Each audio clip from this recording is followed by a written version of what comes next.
Roman Emperor Honorius was the son of Emperor Theodosius. This was around the time of 400 AD. Honorius was born to be an emperor. But he was born into an empire in decline. Roman culture had broken down, the systems of government now around for hundreds of years have become corrupt to its core. The Roman people had no real sense of what it meant to be Roman anymore. The old Roman values were pietas, gravitas, simplicitas. Pietas means piety. Gravitas means dignity or seriousness or solemnity of manner, and simplicitas means plainness, frankness, openness and honesty. Rome had lost its way in almost every way. It was Roman name only, hanging on because keeping something together under the name of Rome gave the impression of power and control. People felt safe still knowing they were a part of the Roman Empire.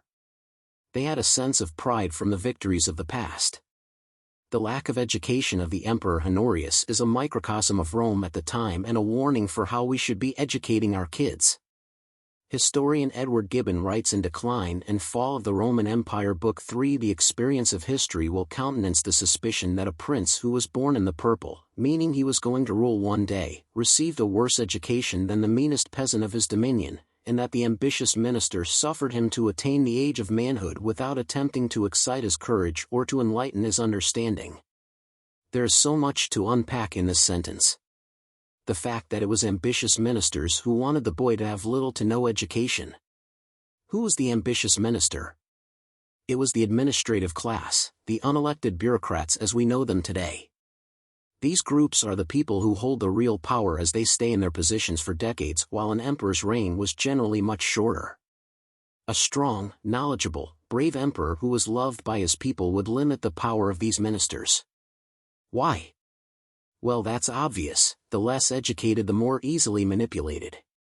The less they will understand money and budgets and how much is being spent or stolen and to what reason.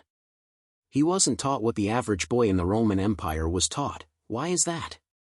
Well, the empire itself still needed soldiers, craftsmen, traders, and other skilled workers.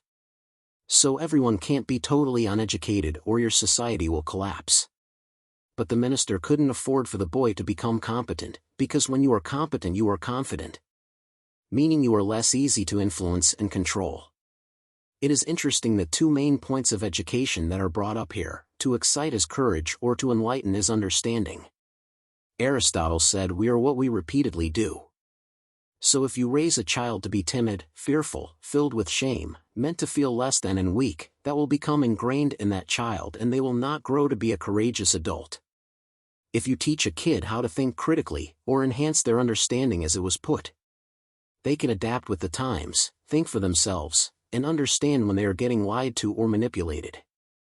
Back to the book where Gibbon explains a little of what the education for a child of an emperor was previously. The predecessors of Honorius were accustomed to animate by their example, or at least by their presence, the valor of the legions, and the dates of their laws attest the perpetual activity of their motions through the provinces of the Roman world.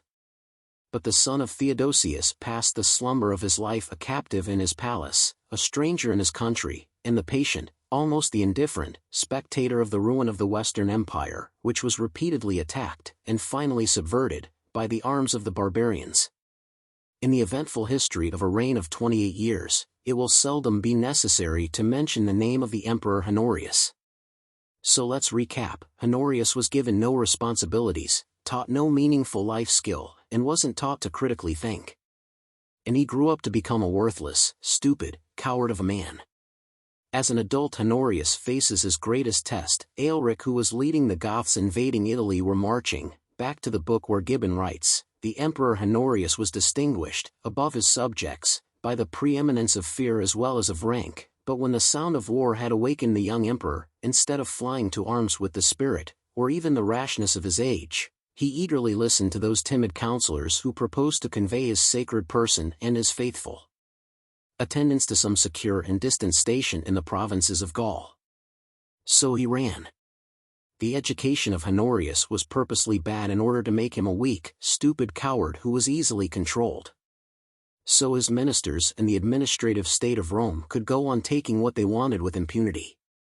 This is what we are doing in our modern education system, is it not? Are we teaching our kids to be courageous or to question?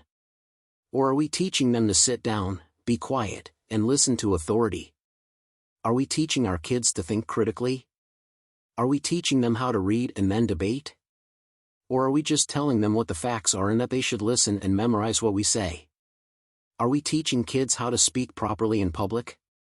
Are we teaching kids skills they will need for jobs in the real world? Are we teaching shop classes anymore? Are we teaching kids financial literacy?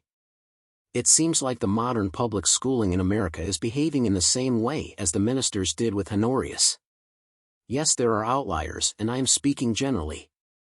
While we have an education system that is failing our kids, they will grow up like Honorius, and when trouble comes, which it always does, they will be unprepared to answer the call and face that challenge as our ancestors did.